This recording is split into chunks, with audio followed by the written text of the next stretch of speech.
देश की वो काली अंधियारी रातें जब हमारा देश गुलाम था, जंजीरों में जकड़ा गया था इस सोने की चिड़िया को।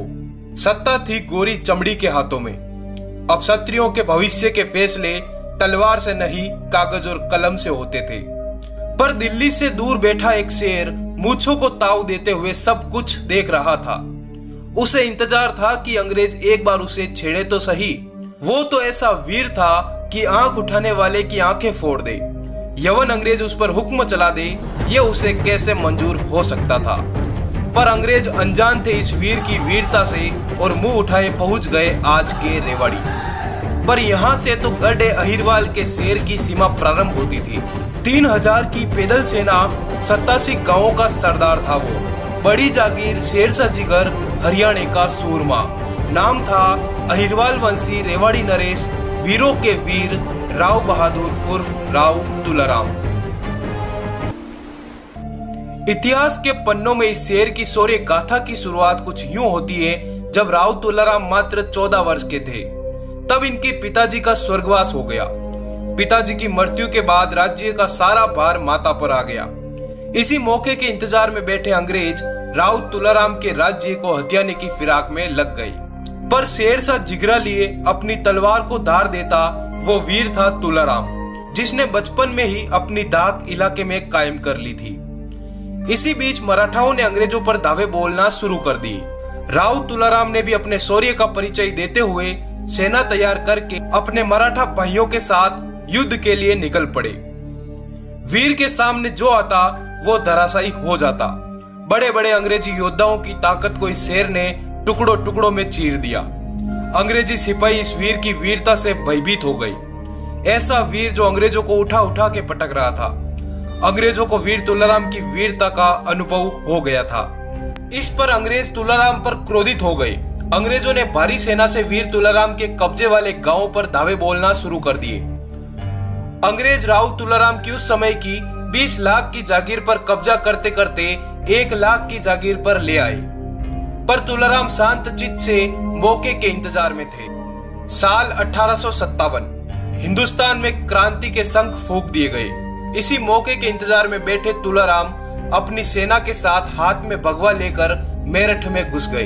तुलाराम के आने की खबर मात्र से अंग्रेजों पर अंधकार के काले बादल छा गए। अंग्रेजों को अपनी मौत नजर आने लगी। राव जी ने मेरठ से 30 अंग्रेजों की गर्दन धड़ से अलग करके युद्ध घोष का ऐलान कर दिया और अंग्रेजी हिंदुस्तानी सेना को भी अपनी सेना के साथ जोड़ लिया और निकल पड़े दिल्ली की तरफ। दिल्ली में राव की सेना ने अंग्रेजों पर कहर बरसाना शुरू कर दिया। एक टुकड़ी को लेकर राव ने अंग्रेजी जेलों पर धावा बोल दिया और 600 राष्ट्रभक्तों को आजाद करवा दिया। राव तुलाराम ने सेना को आदेश दिया कि वीरों की आजादी का समय आ गया है। गोरी चमड़ी की गर्दनें धड़ से अलग कर दी जानी चाहिए। इसी ललकार के साथ हजारों अंग्रेजों की समाधियां बना दी गई। इसी के साथ राव जी को लगा कि अपने राज्य को भी आजाद करवा दिया जाना चाहिए।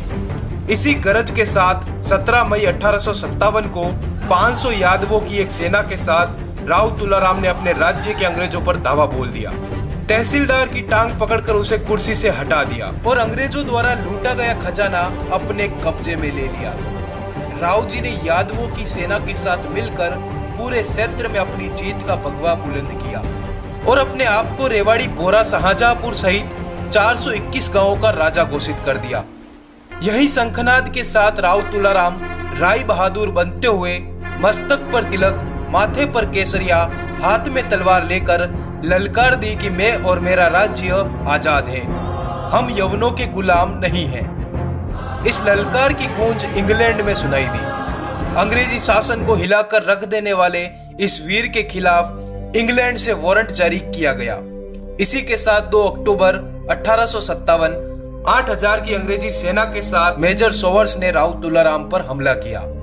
पर वीर ने सबको अपनी तलवार की धार से परिचित करवा दिया। इस हमले का करारा जवाब देते हुए राव ने 16 नवंबर 1857 को अंग्रेजों पर दोबारा हमला किया और ऐसी तलवार घुमाई कि कर्नल जॉन ग्रांट और कैप्टन वोलेस के सर धड़ से अलग कर दिए और अपने इलाके के आसपास के गांवों से अंग्रेजों को खदेड़ दिया और कनीला, बवाल, फिरोजपुर, झिरका को अपने राज्य में मिलाते हुए जीत का भगवा बुलंद किया। इसी का जवाब देते हुए 3 दिन बाद अंग्रेजों ने 25,000 की बड़ी फौज लेकर नाभा, कोरथल, जिंद, पटियाला की फौजों को साथ में मिलाकर रेवाड़ी पर हमला किया। इस बड़ी फौज और हिंदुस्तानी राजाओं के धोखे के चलते रेवाड़ी राज्य राव जी के हाथों से निकल गया, पर जिगरे में अभी भी फौलाद भरा था। इसी फौलाद के साथ राव साहब पहुंच गए राजस्थान। राजस्थान में राजाओं की सहायता से रूस जाने का निर्णय किया गया। मारवाड़, बीकानेर, जयपुर के राजाओं ने राव को आर्थिक सहायता दी। राव निकल पड़े रूस के राजा जार से मिलने। आज भी राव तुलाराम के पत्र रूस के सेंट पीटर्सबर्ग के संग्रहालय में रखा है। इस पत्र में राव साहब ने कुछ यूं लिखा था कि हिंदुस्तान पर जुर्म की नई तारीखें लिखी जा रही हैं। आप शांत कैसे रह सकते हैं? इस लंबी यात्रा में राव साहब ने देश के लिए सब कुछ कुर्बान कर दिया, अपनी रियासत, अपना राज्य, सब कुछ, पर अपने कुल, समाज और पुरखों की सीख को नहीं भूले। हम नमन करते हैं ऐसे वीर के साहस को, जो अगर चाहता तो अंग्रेजों के साथ मिलकर राजा बने रह सकता था, पर उन्होंने आजादी को चुना, देश को चुना और काबुल में इतिहास के पन्नों में अपनी वीरता की दाग छोड़ते हुए दुनिया से विदा हो गई।